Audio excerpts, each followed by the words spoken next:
In this video, we're going to have a little look at setting up our drawing sheets. So in the project browser, gone down to Sheets, and we'll see we've got A100 unnamed. So what we'll do first of all is have a little look at bringing a few views across. So what we do, we grab and hold down the mouse button and pull across, let go, and then we can position this with the mouse, and when we're ready we then click the mouse button. So I'm going to pop it there. Now we can see that perhaps this line is not quite in the position we would want. It could go up a little bit higher. Okay, we might want to just tweak that around. So I'll click on that and just drag it up a little bit, and I can see I've got a bit of space by there. Okay, and then click on this line, and you can then move this line independently of the drawing, just to again bring that a little bit closer to there. So that just saves a little bit of space.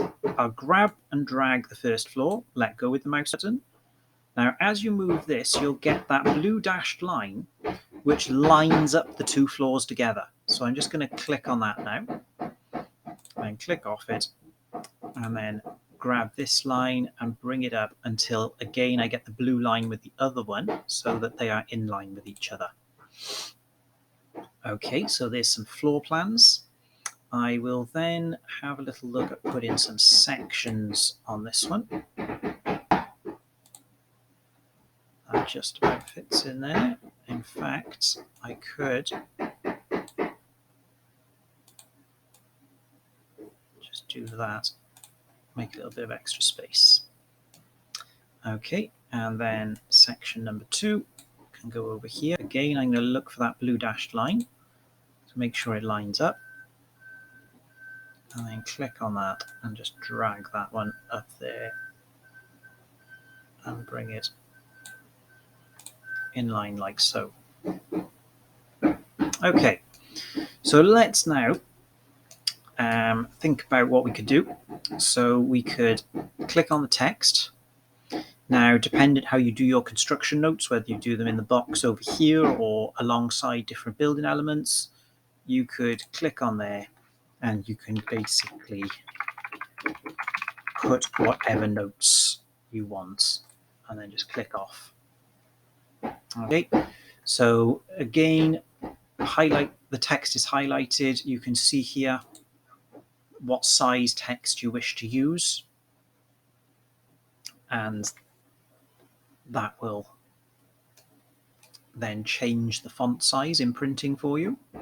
Let's escape out of the text command and look at the project. So this is fairly straightforward. Click once and it highlights the full border and title block. Click again on the piece of text you want to change, and you can just change them as you wish.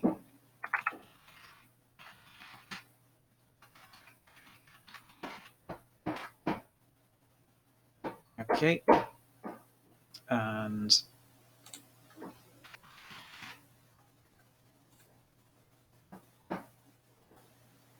there we go. You'll notice that the scale has already been done for you.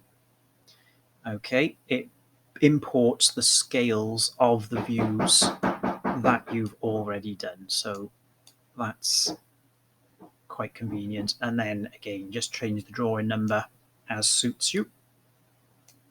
And that's laying out the one drawing sheet. But let's then scroll down.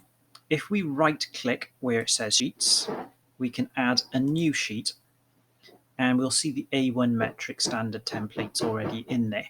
That's the one I'm just using by here. You can get more as well, but let's just use this one for now. So on this one, I'm going to drag the elevations across. Again, I can just put that up a little bit and drag that to there. Oh, bring that across this way slightly. There.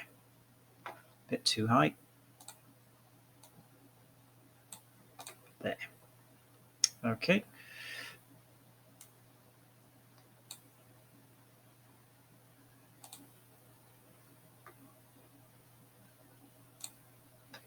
looks like it does need to come down very slightly, just so I don't get that section arrow going over the line, in which case I am going to drag this one down to match it.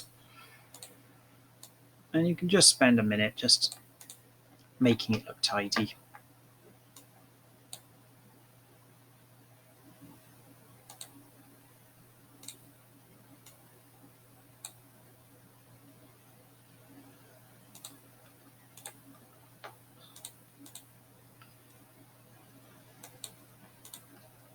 And so on. You could then set up another one for your 3D views, site plan, whichever you wish. And again, put any relevant notes on the drawing, maybe the finishes of the materials on the elevations, or whatever notes you desire. And that's really a fairly straightforward process of setting up the drawing sheets.